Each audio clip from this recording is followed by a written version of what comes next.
This is the second in a series about graphic programming by using Cincinnati's Ben simulation software.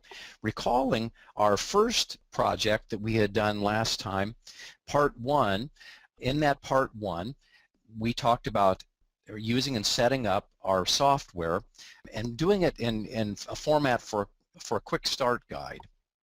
And assuming that you've done that and you've gotten your software all up and running, you've got your files and folders exactly where you'd like to have those, we're ready for this. And recalling from our last presentation, the whole goal of this project is to help you get more productivity for your press breaks on the shop floor.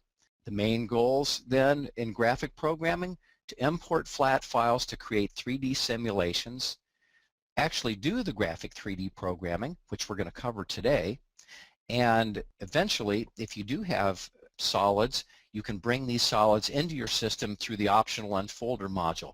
We touched a little bit on that with our last video, and in future videos we'll talk about actually making the part file, and this is the unfolder module can be a vital part of that.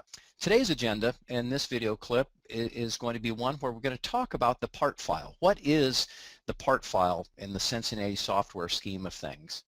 Next, we're going to talk about the virtual world discussion. The Reader's Digest version of this is that we can't do anything in a simulation or a virtual world unless it exactly mirrors our actual world. If those two aren't in concert with each other, we can have difficulties. The third item here is actually doing the simulating and programming of a simple part, and that's mainly to help us get our bearings. Where are we going with this graphic programming? And then the next item, item number 4, additional techniques. This is where we're going to get down into the bread and butter of doing a lot of familiar techniques that you currently do on fabricated parts that we're now going to bring into our graphics. And finally, we'll bring this all together at the end and put a little summary on it.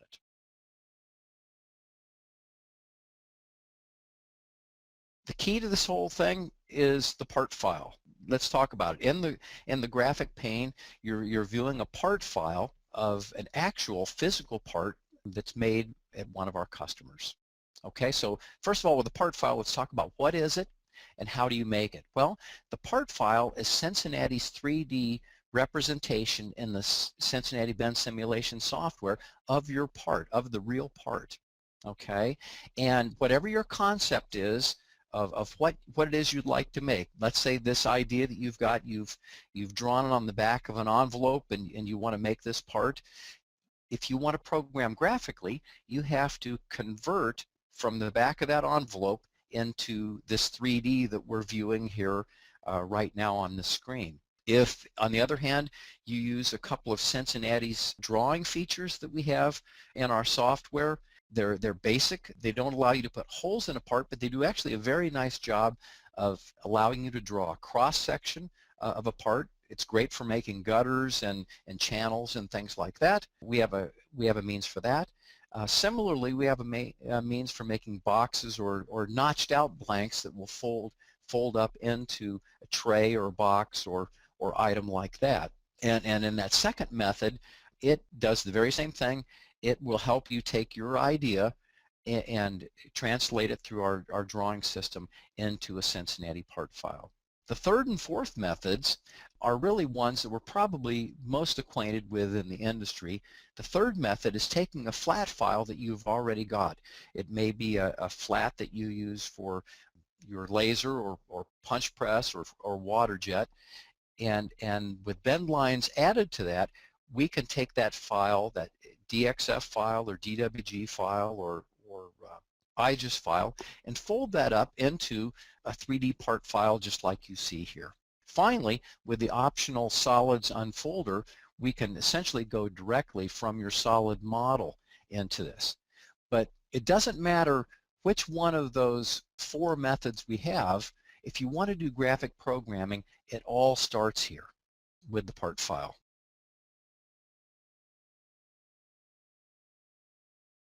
The reason is this, because if we're going to simulate something in the virtual world, we have to get your idea of what you're making into that graphic format.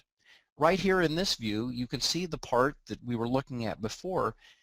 It's right in in the view pane, but in addition, in our virtual world, we have tools, we have fingers, we have a filler block down below, and finally, we've got the entire geometry of the machine. So we're bringing that part file, that 3D part, into that virtual world that exists that completely represents the machine that you were going to do the bending on.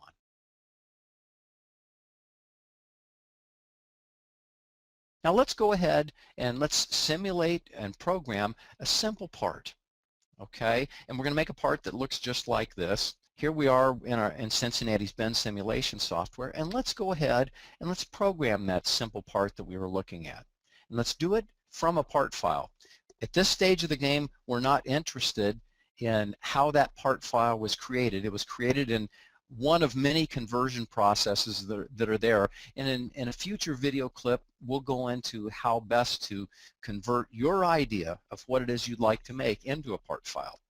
But that's beyond the scope of this video clip. Today, what we're going to do is we're going to open up an existing part file, and we click on our open icon over here to the left, and down in our files of type drop-down box, we're going to go searching for a part file, .part. And what we're going to do is go into this folder right here, and I'm just going to call up this very simple part here that we're receiving a preview of. I'll click open, and now we've opened our part file and we're ready to do a very simple programming of this. Okay, down here, just a little bit for orientation, down here we have 3 tabs. We have a part edit tab, we have a simulation setup tab, and after we do the simulation, then we have our simulation view tab, which is not active right at the moment. But let's go back to the part edit tab and talk about this. This is where if we need to edit something in our 3D part, we can. And it also gives us a lot of valuable information about this part. It gives us our material thickness, our material type. If we do want to put a bend sequence on it, we can do it here, or we can also do it in our simulation setup. It also tells us about our angles and bend radii on the bend line. Now what I'm going to do is go ahead and go to my simulation setup tab right here, and we're going to set this part up and simulate it for forming. The first thing I always do is I always come up and check my finger selection. That's up here in the upper left, and for the machines that have gauge finger library, those are the machines with the 5-axis and the 6LT back gauges. I always check this to make sure that my settings are proper. Let's do that. Okay, I've got my gauge fingers here, my step fingers. This happens to be a 6LT gauge, so I want to make sure that my Z-axis offset for the carriage is toward the inside. To reduce the number of checks of our simulation, we have a lot of finger selection preferences here. Do we want to gauge off of the fingers, or do we want to gauge off of the over-the-top pins? You can choose those here at this location. I'll just choose that I'd like to try to make this part with gauging off both sets of fingers. If you don't have a 5-axis or 6LT back gauge, up in this location you would have your finger, the graphic representation of your fingers showing an offset or block finger, and this is where you can toggle and make those changes if you desire. Now let's go to the right over here in the upper right hand corner, and let's select tooling for this part. And one thing that's different for those of you that have used Cincinnati's Press Brake software but haven't programmed graphically, you'll recognize this upper and lower tool folder, but you'll see something that isn't normally available. It isn't normally available when you're programming without graphics, and that's the Show Suggested button. Once we've got a part file that we're considering, as we are in this case, we know more about our process than we do if we're programming manually. And the Show Suggested button appears. So I'm going to airbend the part that we're looking at and go to my lower tools, which I normally choose first because of airbending, and I'll click on my Show Suggested button. And you can see some of the tools went away, And now there are 3 lower tools that I could possibly use to make that part. And I'm going to choose this lower tool right here. And then I'm going to go and choose an upper tool to match.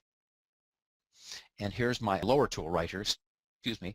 And I'm going to choose an upper tool to match this 30-degree angle cut in the lower tool. So now I can sort my tools. That you can do this on the upper or lower, but you can sort by each of the columns. And if I sort by angle, I can click on angle and sort by angle, and you can see all of the 30-degree tools are showing first. If I click it again, it turns that sorted stack upside down, and now instead of the 30 degrees tools showing at the top, the 90-degree tools show now, and things are now in descending order rather than ascending order. But I'll click on that one more time, get a 30-degree tool to match, and I'll click OK. And now that I've got my upper and lower tools in place, I'll click Generate Simulations. And with this particular part, naturally, there are 2 simulations with the representing the 2 bends that are on the part. Let's view those simulations. Okay, this is the first of the 2 simulations, okay, in the unbent view. And here we're putting the bend on the part. You know, I think I'd like to see the gauge fingers. Well, our new software has the ability to ghost in the tooling. So let me go here, and I'm going to click on this icon in the lower right. I can ghost in the bottom tool. I think I'd rather not do that with that one. But let's go to the upper tool. Let's ghost in the upper tool. And now we can see our fingers real well. So this looks real good. So let's put the bend on again. That looks good. And then on step 2, the unbent view, and now there's the bent view on step 2. If we go to the end of the machine, and I'm going to remove the ghosting on the tooling, here we can see bending that second bend like this. Okay. Now, we've made 2 simulations. The first simulation here showed us making the 135-degree bend first and the 90-degree bend second. But if I go back here to step 1, I see I have 2 simulations. Let's go to the second one. And on the second simulation, I put the 90-degree bend on first. And on bend 2, we'll put the 130-degree bend on second. Naturally, in this case, it doesn't matter which one is made first, but in order to make a program, a coded program from this simulation, we have to choose one of the 2. And let's go with the second one, and I'll just click Create a Program. And what we're being asked is, would we like to save changes to the part file? Well, you remember the part file that we started with had no tooling associated with it. Now we've made some changes. We've taken that part file and we've associated that to a machine. We've associated it to a type of gauge finger and a type of tool, and we've added some things to it. And what I'm going to do is I'm going to save that part file. And I think what I'm going to do is I'm just going to save that on my desktop for right now. You can save that in any location. Okay, and when you save the part file, then the code for the program is automatically written. And so what we've got is, here we've got a 2-step part, 60 thousandths material. You'll recall when I programmed this part, I never entered the material thickness. I did choose the upper and lower tools. I never chose the angles on this part when I programmed it. Okay, the first bend is a 90-degree bend, a 10-inch bend length. I didn't choose that bend length either. Okay, that came again from the part file that had been created previously, and this 10-inch bend length is really vital to what we're doing, because what that does is that down rates our machine to protect our upper and lower tools. Let's review. Let's go back and look at our tool library briefly here. Look at the upper and lower tools. Our upper tool, this 50209, it can withstand 30 tons a foot. Our lower tool, 50022, it can withstand 25 tons per foot. Well, between those 2, when they're used in concert with each other, that setup can only withstand 25 tons per foot, the weaker of these 2 tools. Well, if we take 25 tons per foot times 10/12ths of a foot, whatever size Cincinnati machine I have, is now down-rated or downsized to no more than a 22-ton machine for this one step of bending. Okay, our flange dimension, if we go on to that, I didn't know the bend line was at 0.941 inches. I didn't calculate that. It just, again, it just came from the part file. Okay, and my ram opening has automatically been calculated so that I can get the part out after making that what is a 1-inch flange, 90-degree bend. It can now be removed and pulled out through this 0.83 opening, rather than having the ram go all the way back up and all the way back down in each stroke. So step 1 is done. Step 2, very, very similar, except step 2 had the 135-degree bend on it. The bend length transferred as well. Our flange dimension, which is essentially the gauge position, it's an addition of whatever gauge allowance there might have been and that 2-inch flange dimension all rolled into one. And then our ram opening is input as well. It's put in as 1 inch, and although the flange itself is 2 inches, it's only a 135-degree bend, or an up 45, so it doesn't have to be all the way open to 2 inches, and 1 inch will suffice. So our code is written now for this program, but also we get something else that we get when we program graphically that we don't normally get when we program manually, and that's this last tab down here on the lower right, the simulation view tab. And in this is the simulation view that went into making this part. Here's step 1 in the unbent view. If we want to back this out, we can go over here and click on this icon right over here to back that out. Okay, and then now when we go to our unbent view on step 2, here is step 2 being bent. Also, as far as orientation, whether it's on the machine or on the offline, you've got icons around this that do help you. We use the icon that showed the ghosting of the tooling, but we can also look at the side view of the part right here.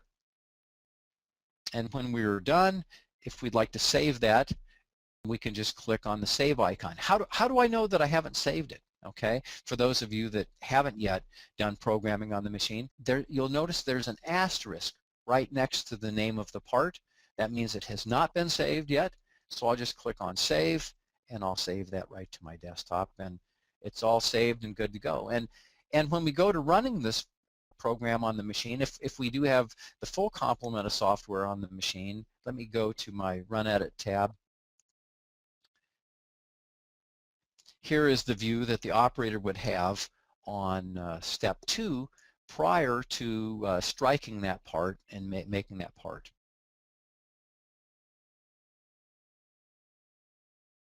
So we've completed a simple part, showed a number of the features.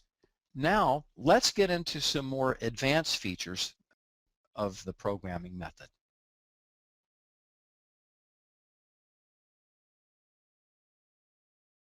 I'll clear the decks here, and we'll go through the same process we did on the simple part, recalling that we go right to our open file right here.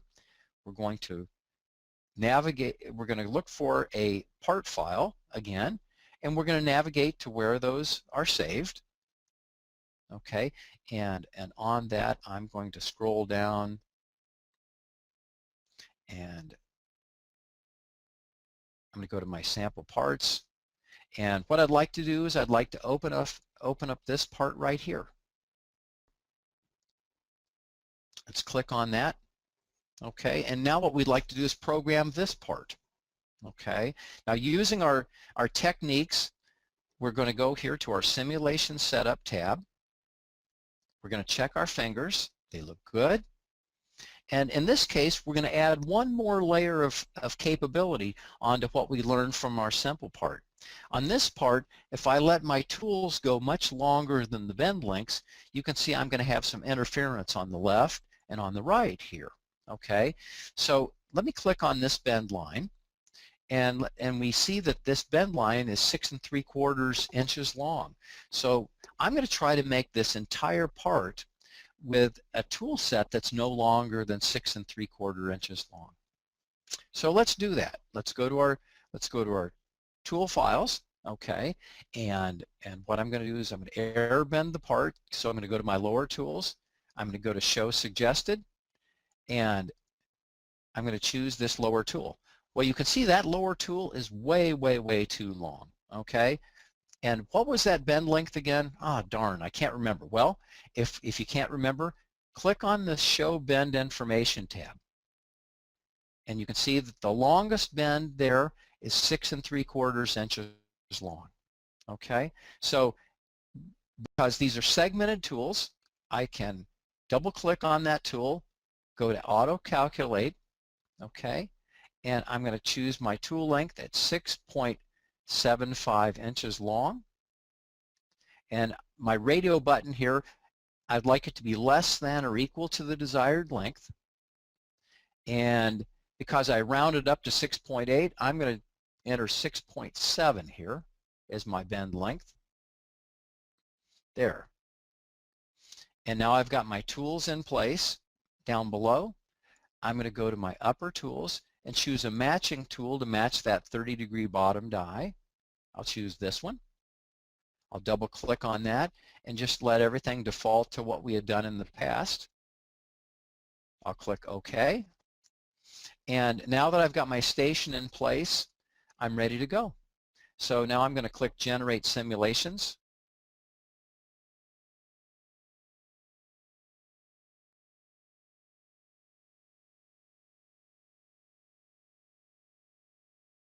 And what I've done here is I found 6 different ways to make this part. And when we have multiple simulations, these are now sorted and delivered to me in the order of simulation 1 through 6, where simulation 1 will have the least number of turns and flips when we add those together. So let's go to the unbent view. Okay, here's step 1. Put the bend on. Step 2, put that bend on. Step 3, you can see the first 2 wings are bent down. Now we'll turn the part over. Okay, and go to step 4. And let's look at the end of the part. You can see now we've made our channel with wings, essentially. And all we have left here is step 5, where we go ahead and put the final bend on. Okay, that looks pretty good. I'm not going to view the other 6 simulations, but I am going to make a couple changes here. The first change I think that I'd like to do here is I'd like to support this bend on my step fingers. Well, how do you do that? Okay, well, you come over here and you say I'd like my left finger to move from position 1 to position 2. Okay, and for our back gauges with a programmable R-axis with fingers on a bar, this particular back gauge has independent fingers. These 2 would go together, but I'm going to choose both of them because mine are independent. And now what I've done on step 5 here is I've supported the part with the finger steps themselves. Okay, and if I like that, what I'm going to do here is I'm going to go to Create a Program, and I'm going to save my part file. I'll put that up on my desktop here. And then I go to my simulation view on my program. This is what I'm going to be giving to the operator, or if I'm the operator myself programming graphically, this is what I've given our file. Step 1, step 2, step 3, step 4, and again here's step 5 with it supported on the fingers. Our code was written for us automatically. We can look at that. Step 1, 90-degree bend, 6.13 inch bend length, 0.641 gauge position with ram opening automatically calculated. I'm not going to read all these, but you get the idea that the bend length has already been set automatically to protect that tooling from that part file directly. Step 1, 2, 3, 4, 5. See, my bend length is longer on step 5, and that was the longest length of tool that we made when we chose that to make the part. Okay, so that's making this type of part, and for the operator, when we're ready to run this, again with the Maxform and AutoForm style of softwares, this would be what the part would look like on the machine prior to running it. Okay, The Proform style of software, let's talk a little bit about that. Without the bend simulation, would look a little bit differently. And I'm going to go here to Maintenance and Configuration, go over here to my options, and I'm going to turn off the bend simulation software portion right now so that we can look at that view. And let me go to my run screen.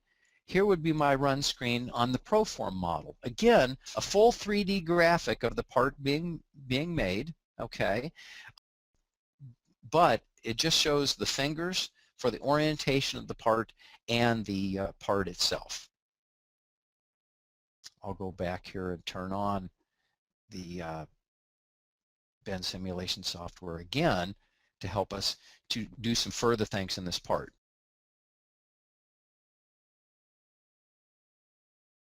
Sometimes you might be doing programming offline, and somebody on the shop floor might say, hey, you know, the program works, but I don't like the bend sequence. Can we change the bend sequence? And the immediate inclination is to go right to the spreadsheet and then begin moving things around, moving step 1 to step 3 and step 3 to step 1, for example. But the problem is you can't do that when you make programs graphically. The graphic programs have all been tested for interference with the tools, with the bed and the RAM. So what we really need to do is go back and resimulate. Okay, so let's go back and resimulate this part. Let's go open our part file. Remember, I put it on the desktop. Let's go find that one.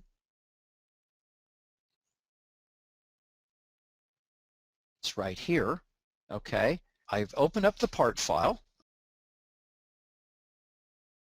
And now let's go to our simulation setup. See, the tools are still in it because we had saved the part file that way. Okay, and remember, we had selected this as our last bend. Okay, and what we can do, let's keep that one the last bend. And this bend right here was step 1. This bend right here was step 2. This bend here, this bend here was step 3. And this bend here was step 4. Okay, well, what we can do with this part, if an operator says, you know, we make these type of parts all the time, and I'd really like us to go the bend with the small hole in it right here in the front. You notice there is none over on this side. We always make that as step 4. So we can come over here, we'll make that step 4, and then we come over here and make this one step 3. We can make that change like this on the part file, and all we do at this point is click Generate Simulations. And you notice how fast that was. The reason that was so fast was we weren't looking at this point for all the different possibilities of how to make this part. We're only testing the one simulation that was labeled as it is. Okay, so what we've done here is we've checked that. We now go to the simulation view. There's step 1, 2, 3, 4, 5, and it's exactly the way we want. Let's go back to step 4 just to check. Okay, let's pull this part down here like this, and let's zoom in.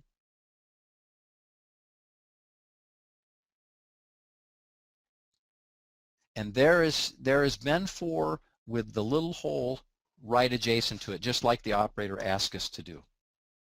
Okay, so remember, if you do need to reprogram and change your graphic program and bend sequence, go back to your save part file, choose the bend sequence that the operator has asked, hit resimulate or simulate, and then all we do is click create a program. We save the new part file, we replace it, and now here's our new program, and then we just save that one as well.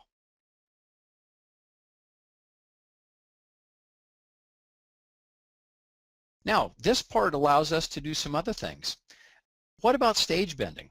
You might have some jobs that you need to make parts in multiple stages. How do you do that? Well, let's use this part to do this. Let's go back to the part file again. Okay, Let's find the part file. Let's go back here and we'll find the CIPF. Okay, here's our part file, but let's do something else. Let's go back to our simulation setup and our tools here, and we've got one station here that we can move over. Let's copy the upper and we'll copy the lower, and I'll go to show bend information, and let's make a small station 6 1/8 to make all those other shorter bends. Okay, so I double click on the tool again. This is the way we use our auto tool segment calculation, and I'll go to 6.125 or shorter, right? Okay, and here's our small segment right here. I'll do the same thing on the bottom. It just defaults. And now what I've got is I've got 2 stations in which to make this part. Okay. Well, the shorter bend lengths are here, here, here, and here. So let's make those on our shorter segment, and then let's close the bend at the end with our longer tool right here. Okay. So what we need to do in this case is we need to associate the bend line with the station where we're going to do the bending. So let's do that. Let's take this bend line, we'll highlight it and make that purple, and now let's highlight the station that we're going to do the bending in. Similarly here, now we go over here, do the same thing, and lastly over here we'll do the same thing. And let's go back and check the long bend, and that's automatically was defaulted to being over on the long station. Now we're ready to go. Let's click Generate Simulations, and let's look at the simulation. Okay, here we are making the short length over on the short segment of tools. Bend 1, 2, 3. Oops, and there we'll do bend 4. There's bend 4, and then now we go over to bend 5, and then we close this all up on the station next to it. So the key on going to simulate a 2-station stage bending operation is choosing another station that you know times out and runs together with another segment of tools, okay, and then associating the bend lines in the part with the station that you're going to be using. Okay, now let's click Create a Program, and now our program is all done, okay, with a 2-station bend.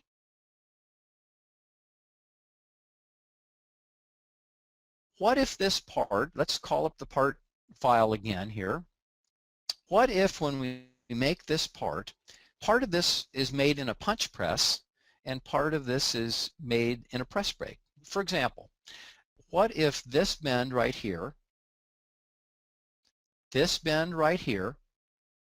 all of the holes, 1, 2, 3, 4, this hole down here and this hole here, what if they plus the perimeter are all blanked out together with these folded down? How would we make this if we just wanted to finally form up all 3 of these bends on the inside on the press brake? How would we do that? Okay, well, what we would do is we would say that these were pre-bent. This was pre-bent and this was pre-bent. Let's do that. Okay, go to your Part Edit tab down at the bottom, highlight the pre-bent bend line, click on the angle, and rather than change the angle, look at this Microsoft calculator with the sidebar that we've put on it, and click pre-bent by moving your radio button from none down to the pre-bent sign, or the pre-bent dot. We'll click Enter, and then now we get an indicator here that this is pre-bent. It's a -90, but pre-bent. Let's go over to the right. Let's do the same thing on the other wing. Click that as pre-bent. Okay, and now we'll go to our simulation setup. This was already, we had the same tools in it from before. Let's generate simulations. And I'm going to go here, make that a question mark here. Now let's look at our simulation view. This is step one of two different simulations. But look at this. It's step one, but we already have two bends on the part. Okay? So step one, here's our first bend. Step two, here's our second bend. And step three, here's our third bend, all upward forming.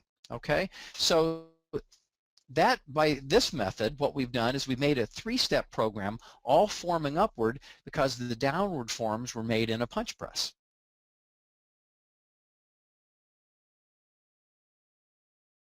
What if we had a two press brake operation and we wanted to do those downward forms in another press brake?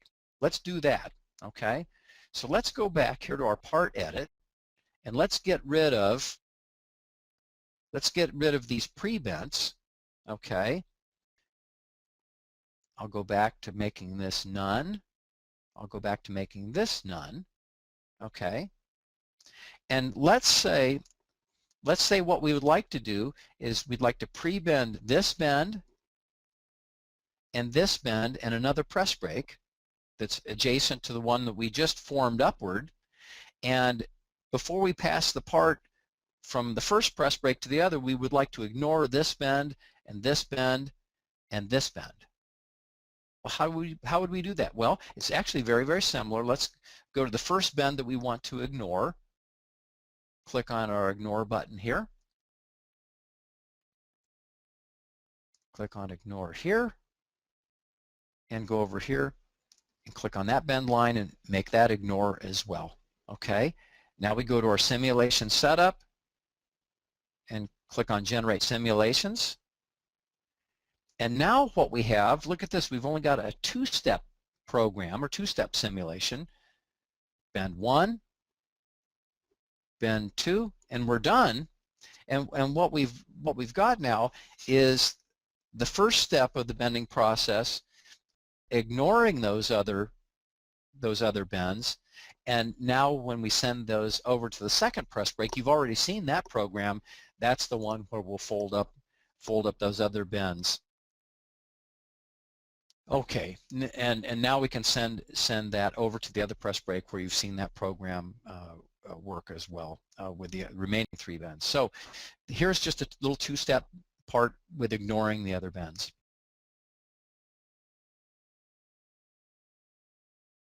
Let's try another part, and let's try this other part. And what we'd like to do on this is show two bends being made by one set of tooling. And these two bends would be separated by a cutout or a gap. Here's a part where we're making a couple different bends on some tabs, but we're going to strike that with one tool. How do you do that? Okay. Let's look at this part here. Okay. What we'd like to do is hit these two bends in one hit, and then these two bends in one hit, and be done. Okay. And sometimes you might tab a lot of parts together, and you might want to hit a lot together, and we can do that as well. Okay. So simulation setup, we come over here to our simulation setup, check our fingers, everything looks good there, check our tools, and what I'm going to do here, I'm going to air bend this part, and I'm just going to go in and I'm going to show suggested. I've got one tool that would work here on the bottom.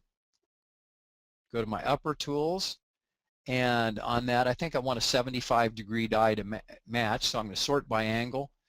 I'll put this one in. Okay, and I'll click OK. I'll just leave those tools at this ungainly length that doesn't matter to run this. And now what we need to do in this case is, remember how in the last part we associated the bends with a set of tools. Now what we'd like to do is actually associate the bends with each other. And I'm going to click on the flat pattern view down here in the lower right. You know, here's my form view, but down here's my flat pattern view.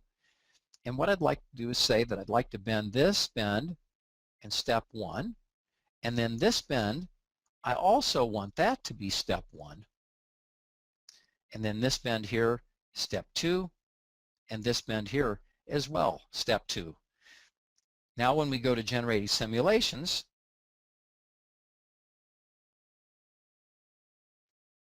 and I'm going to move my fingers over here so that my left finger is the only finger on the part, And I'll go on to the step here. There we go. Alrighty. And with this, I'm going to ghost in the upper tool so that we can see this part.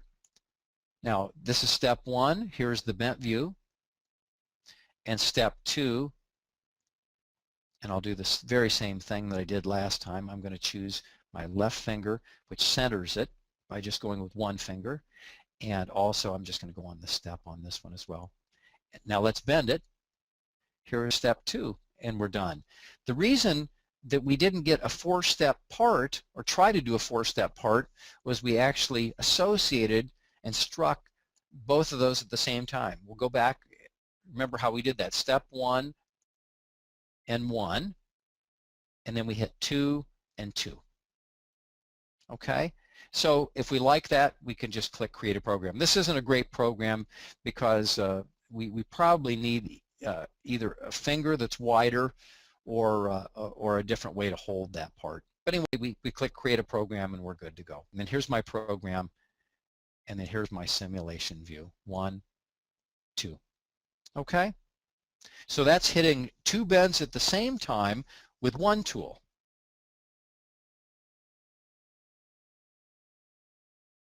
Next, let's go to a hem. Let's try that. Let's open a part file here, and then I'm going to go here to a part where we can do a hem. Here's a very simple part that we've got, okay? And in this case, what we need to do is we need to label this bend as a hem, okay? And on that, what I'm going to do is click on that angle as we did before for our pre-bent and ignore, and I'm going to choose the hem. Now, I can choose a hem plus or hem minus, okay? A hem plus means I'm going to fold this part over upward. A hem minus means I'm going to fold this part over underward or underneath. And so in this case, what I'm going to do is I'm going to fold this as a hem minus. Okay, and I've actually described that as a special bend. You have to do that first when you do hemming. Okay, this 90-degree bend, it doesn't really matter. It's a normal bend. It can stay as it is. Now in our simulation setup, again, I always check my fingers. They look fine. I go to my tooling here, and now that I'm in my tool library, what I'm going to do is I'm going to choose my flattening tools on this, where I do my hemming. And I'm just going to scroll down, and here's my flattening tool, the 50265. I'm going to put that over on my right side where I'd like to do my flattening. Just arbitrary, that's where I'm choosing to do it. Here's the same thing. I'm going to add the same thing over here. Now, my part length is shorter than that. It's only 12 inches long, so I'm only going to take 12 inches of hemming tooling. So I'm just going to double click on that. Auto calculate. I'm going to put 12 inches in here, and I'll move that real close to the center line. I'll do the same thing on the bottom. They'll snap together right like that. So I've got my flattening tools right there.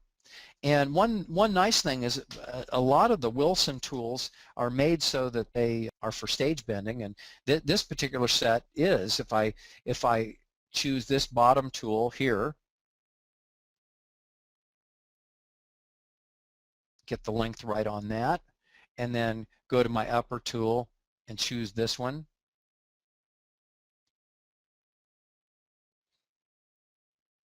So what do we have in the machine now? Well, what we've got 50209 and 5022. We've used this a couple times before. This is your 30-degree airforming tooling. Then the 50265, see these over here on the right, they're showing that they're the flattening dies. Okay, and I'll click OK. And in order to set up a hem, really all we do is, in the simulation phase, we just set up the bending part of the process. So I want to make the 90-degree bend here, okay, and my overbend, I'm going to want to make that as well with the 30-degree tool here.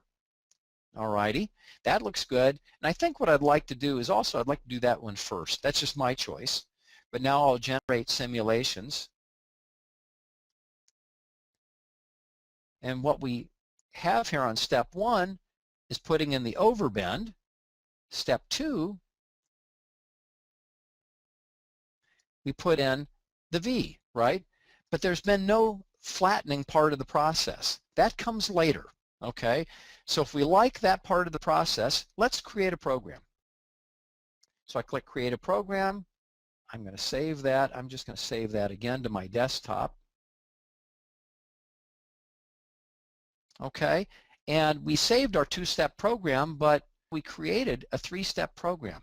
What happened was the software knew to add a flattening step. It just didn't know what station to flatten with. Okay, so let's look at our simulation view. Let's see what it did. Okay, step 1, that looks good. We've overbent the part on step 1. That's going to be the side that we're going to flatten. Let's go to step 2.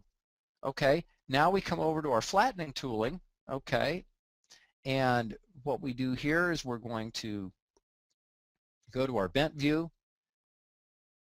Well, there's something wrong here. Look at that. Okay, it's trying to flatten that part in our, where we added our step. It's going to flatten the part with our forming tooling. We don't want that. Okay, now let's go to step 3. We're ready to form. Okay, well, everything looks good except we're at the wrong station for the added station of flattening, and that's normal in this process. So what we do, let's go back to the Run Edit screen. Okay, step 1, we're on the forming station. Step 2, we should be flattening, but we're on the forming station, so let's make that our flattening station. Step 3, we're on the forming station. Okay, now we're at the correct stations, and let's go back to our simulation and see what happens. Well, here's step 1, overbending, right? Step 2, here we are on our flattening station, and we'll view the bent view, putting in the bend, right? And then step 3, we put the bend in over on our forming station again. So that's exactly the way we like it. So that's our program for hemming.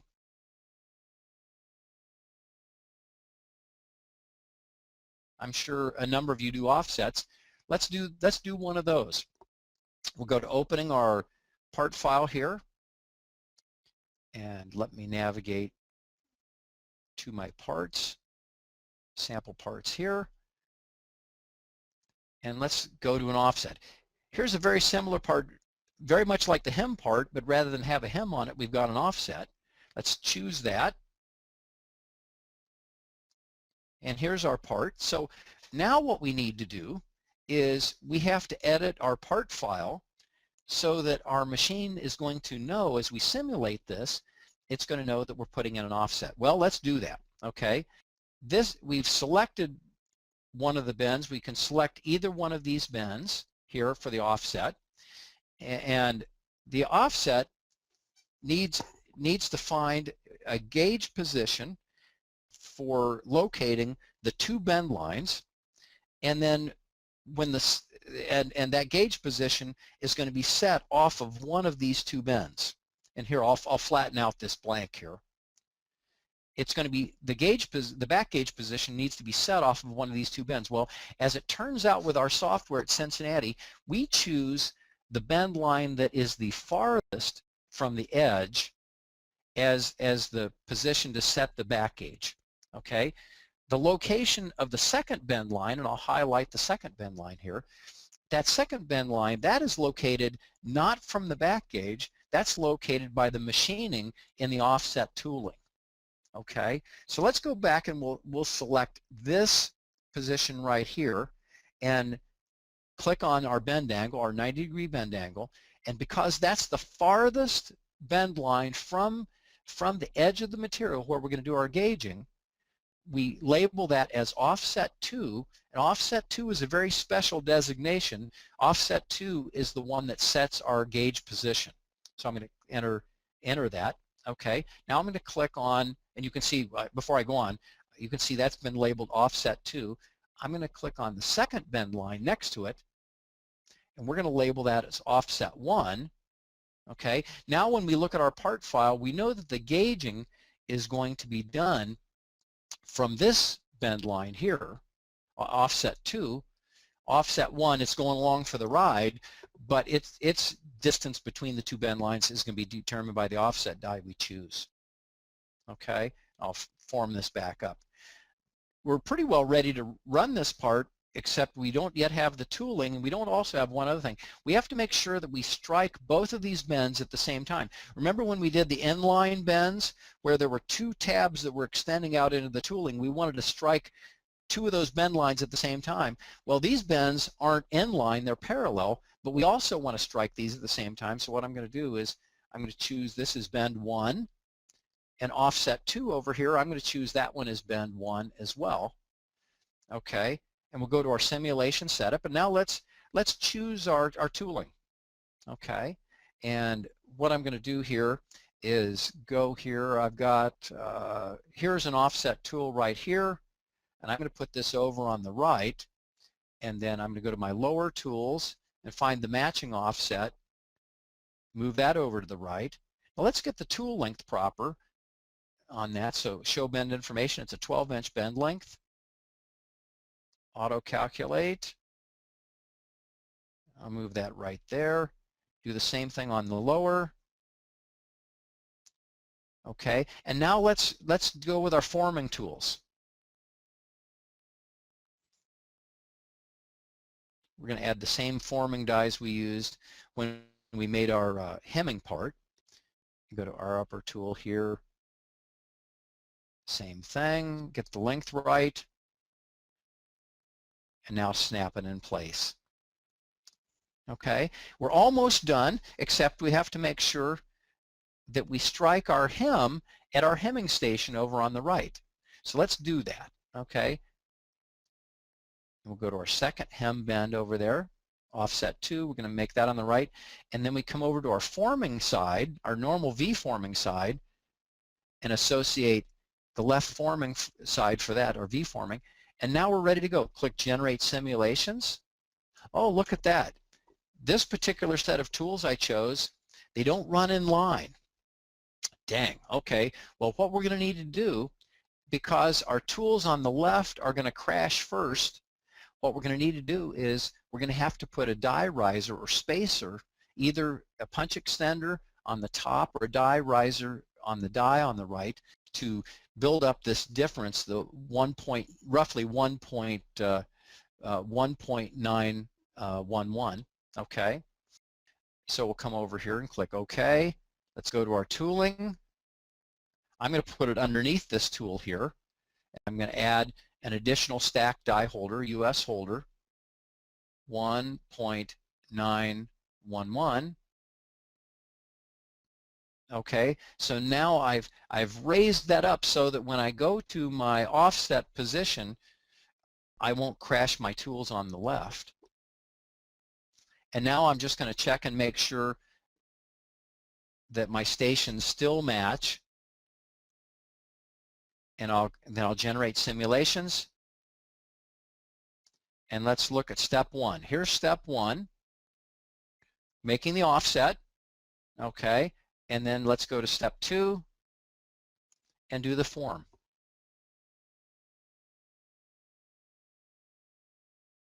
The next thing I'd like to do is do a part with showing combinational fingers. Some of you with the 6LT back gauges have the ability to use combinational fingers, so I'd like to show that. Okay, go to my part file here. Why not do a taper gauge type part? Let's do that. Okay, so I'll go to my simulation setup for a part like this, and I'll go to my finger selection, but this time I think what I'd like to do is I'd like to change this left finger. I'll click on that, and I'm going to put on my left hand combinational finger, because what I'd like to do is gauge off this surface or this surface, and also square against either this surface or this surface right here. So I'm going to set that finger and run with that. Okay, I'll click OK. And now I'll choose my tools, my lower tools first, show suggested. I'll choose this guy right here. And how much of a bend length do I want? I want, 24.063 inches. Okay, so I'll double click on that. I'm just going to say I want that to be 24 inches. And then my upper tools, I'll choose this one.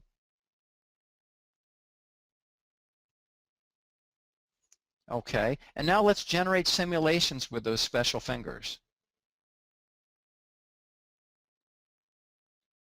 Let's look at what we've got here. I'll ghost in the punch. Okay, that looks all right, but I think what I'd like to do is, because the part's overhanging in the back, I think I would like to support that part. So looking at this left combinational finger, you can see I've got the squaring capability, but of my 8 choices, I don't have the support. So let me go to the support capability here, like that, okay? And on the right, it's a simple step finger. Let's just go and support it on the step. Okay, that's for step 1. And then step 2, that looks really good. On this one, why can't we support it as we did the last time? Well, the reason is the combinational fingers are actually rather long on the front, and see, we'd hit the tool if we tried to support it. So let's go ahead and use that gauge finger right there where we're right at the pass line. And we can look at it from the side. That's perfect. Okay, and there's step 2, and we'll form that up. That's perfect. That's just the way we want the part. So we just click create a program and we're on our way.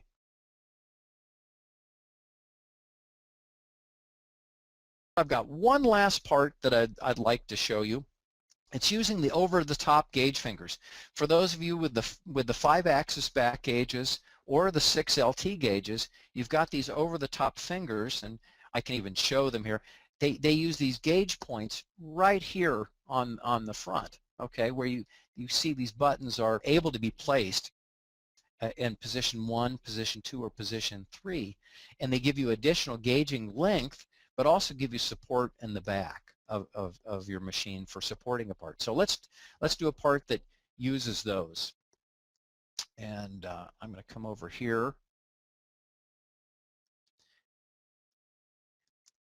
Here's a decorative cover, okay, and on this part there's really no good gauging surface right here, so we might have to use those for gauging that. Come over here to our simulation setup. I think I'm going to go back to the regular fingers for this one. Okay, and then I'm going to come here. What I am going to do though is, I'm going to check to make sure. It looks like position 1 would probably work fine for this part. I can choose position 1, 2, or 3. And on my tooling, I'm going to do the very same thing I did last time. My tooling length, it's longer than 12 inches. I'm just going to say I want tools longer than 12.9. So I'll go here and on my lower tools, I'm going to choose this lower tool. I'm just going to go with what I had before. And my upper tool, alrighty. And then I'm going to generate simulations. Now let's look at what we can do here. Bending this first bend here, there's nothing special right there. That's something we do all the time, so that's fine. Bend number 2, it looks like the software was smart enough to try to throw things to the back, but that's not a very good bend position. What I think I'd like to do is come over here and support that part on the gauge and gauge against the pins. So I'm going to choose this selection right here, and let's look at that from the side. See, the fingers actually moved under the part, and I'm gauging with the over-the-top pins. And then on gauge 3, that looks fine. I think what I'm going to do on this one, I'll choose another selection here and just gauge off the steps of the fingers to support it a little bit better. And that's my method on that. So let's review. Step 1, regular bend. Step 2, over the top pins. You can see both of those pins gauging and supporting the part in the back. And then step 3, now I'm gauging off the fingers. And if I like the way I've set that up here in the simulation. Again, I just click create a program. I would save my part file. I'll just save that to my desktop here. That's where I'm saving them for today. And then I get my simulation view here, step 1. Step 2, here we'll ghost in that upper tool so we can see it. There's step 2 in the bent. Here's the unbent. Okay, and then step 3, and then here's our bent view on step 3. We're all done.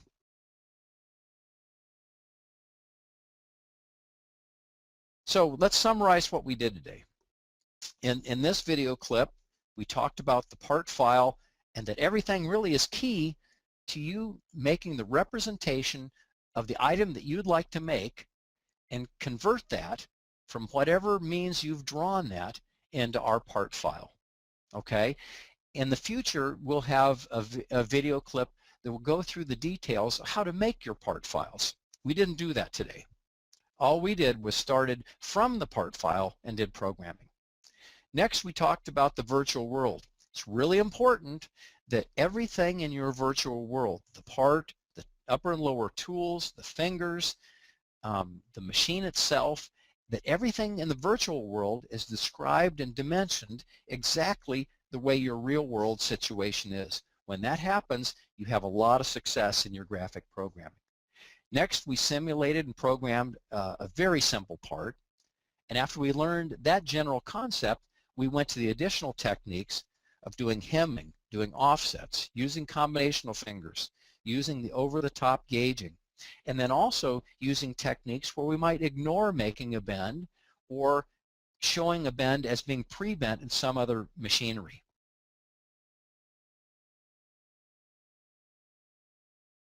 That's about it for our recording today, but what I would like to say is, Cincinnati has a very involved training capability and training department. So you can certainly give us a call, schedule a class at our factory, and we're here to help on that. I'd like to talk about where to find help. We really want to help you be successful in this process. If you're having difficulties loading in your software and getting things initialized, our technical support group and our tech service group can really help out, okay? If you've got things loaded in, you've watched these videos, and you'd like to attend a training class, our training department, they're the ones to call for that. And finally, after you've completed all those things and you've been using our software for a while and you found one part that's very, very difficult and you're having a hard time describing that in the software, our applications group can help, so ask for them. At any juncture though, for each of these 3 groups, call us at 513-367-7100 and we'll be glad to help out. So thank you very much for tuning in and good luck with your graphic programming.